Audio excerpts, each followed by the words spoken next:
What's up, everybody? Patrick LaRouge here. You can find me at livepainfreeprocess.com. I have a pain-free concierge service that is designed to give you all the tools you need to understand that pain is not just in the physical. There's things in the emotional world, there's things in the mental world, and then there's things in the physical world. Physical body just speaks louder than the rest, so it gets all the attention, but everything else gets put on the back burner. It's my job, using the Live Pain-Free process that I created, to give you the tools, tangible tools, needed to eliminate pain in all three worlds and balance out your life. This month is all about hand and wrist and hand pain. We are now on the action steps of getting, clearing up all your hand and wrist pain. And we're going to do things in the trigger point world. So we talked about, the thumb pain as well as hand pain and using too much based off of either locking up by the shoulder or grasping on life too much. So I want you to focus on two places that I want to do. So if you're getting any hand tightness, hand starting to feel tired all the time, or just not working cleanly, fluidly, you can just spirit fingers, all those different things that move quick. If you're not getting all those different things, work with these areas and these they will start to work better. We're going to focus on trigger point work using a handball, something very, very similar, and the whole back side of your hands, which helps you do a number like this, and then a couple spots in the front part of your hand, the front part, but it's not going to be solely in the front part, right? So we're going to be working with this area here. This is an extensor muscle that works with your thumb, right? It attaches right underneath here, but on the inside, right? That's number one spot. That's one area that we're going to work with, as well as everything, the whole broad side here, as well as the broad side of here, so the outside. So we're going to have the ball placed against the wall here. So you're going to utilize a wall as well. So you're going to place the ball here, put it against the wall, and lean against the wall. We're going to do it in a number like this. So you see how I can cross my hands and put the ball right here. The wall is going to be behind me, and you're just going to lean on it. Something very, very simple, something easy. And we're just going to roll the ball all the way up in here just by going up and down. And then we're going to run down the course, up and down. You shouldn't have to do so much work here because it gets really tendon in here. So this is where the muscle fibers lie. But as you start to open up your hand, you're going to start rotating into here, and then you're going to run your course all the way down. It's going to get a little bony here, so you're going to rearrange your weight load right here, but then this is going to really spike, right? There's a bunch of different ways you can do it. You can do it like this, right?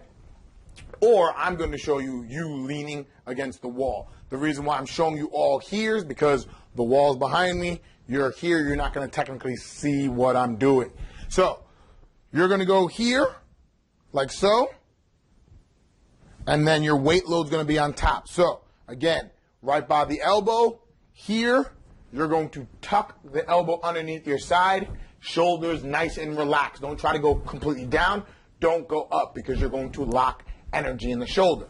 Here, push in, lock in, and then it's just a number of lean. Once you lean, you're going to get a lot of firing that's going to happen. It's going to be discomfort. You have to be very clear. I'm always saying this. It's always about discomfort, not about pain. So I can talk through here, so on and so forth. But now what I'm going to do is go up and down with my legs, and that's going to rearrange where the whole entire ball lies. Then this is where it gets fired. Once you find your weight load, your spot, you're now going to roll your hand open, and you're going to hit a whole new world of things. And then you have to now go forward and backwards. So now I'm rolling backwards, the ball is rolling forward, and I'm hitting a whole nother world of things, like so. Right? So what I just did was I went here, went up and down, started hitting things through here. Now, last month we talked about elbow pain. This will help clearing up elbow pain as well as hand pain. So I went all the way up and down through here, and then I rotated my hand. You see how I hold the ball straight? I rotated my hand. That opens up a whole new world, and then I cleared up everything through here. This area here, I'm going to do the same exact thing, but keep my hand open, place here, opposite hand, just a little bit of weight load.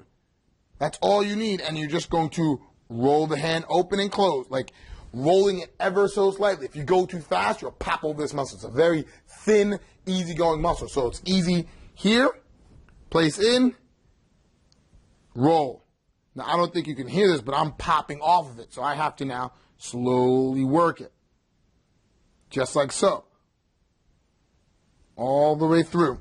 So I'm clearing out everything through here. So I'm clearing out muscle tissue that helps with opening up the hand. If you're a therapist, if you do anything with your hands all day, this is a necessity that you put in weekly, maybe 2 or 3 times a week, just to start clearing up all of this. Once you get to this area, then we're on something called your thenar eminence, which is the big fatty tissue that works with your thumb all the time. You could take the handball or your finger. I like the handball because I can work both at the same time. And I just squeeze in, just like so. And it's not a muscle thing because then the ball will crush. You want to slowly push the ball in, and you're looking for the crevices. That's where it attaches to the hand all the way through here. You're just going to go in here and just slowly work it in. It's not a big thing here. Work it in, and then open your thumb just a smidgen. Whatever hand you're working, open that thumb. Open that thumb, and now you're doing fascial work. There's a little bit of fascial work, but now once you do that, you relax, and it allows you in a little bit more, and that's your spot. If you're going to use your hand, all you have to do is take a finger, drop it in, wiggle a little bit, and then you'll get your spot. Whoop, oh, there it goes right there. So it's wiggle, let go, and it's going to, oh, there it goes. And then it's just the number of point and hold. Don't grind in there because your body will freak the hell out. Nice and easy. Like, again, I'm doing it easier way. Here, thumb in, and I'm just working it through here. Wiggle the thumb. Okay, that's my spot. Point and hold.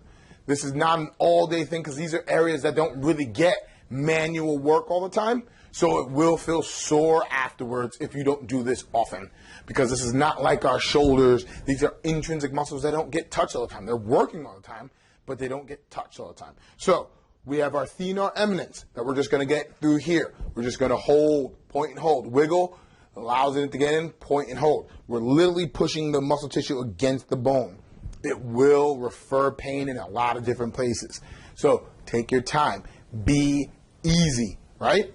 Then we have this muscle right up through here. This is one of your flexors. It's right where the watch lies. 2 fingers, 2 to 3 fingers up. You're going to see a little mound of tissue there. You can also work this with your hand if you wanted to, just like so. Here, here, here. Bing, bing, bing. And you'll find it. But the ball's just easier just because it's a bigger area and you can just let the ball do the work rather than your other hand. Whole outside of hand or forearm. Clearing out everything through here. Just putting the ball in, putting against the wall, up, down, and then the opposite side. So we're going to have the ball here, roll open your hand, which teaches your body how to do something, and then it's trigger point right there. And all this stuff will be somewhat tender. So take your time. A lot of people do not work their forearms. It's a catch-22. Either your hands are working really hard because your shoulder's not, or your hand can't work hard because your shoulder's doing too much. You have to find that balance where both of them work together. Till next time, folks. Later.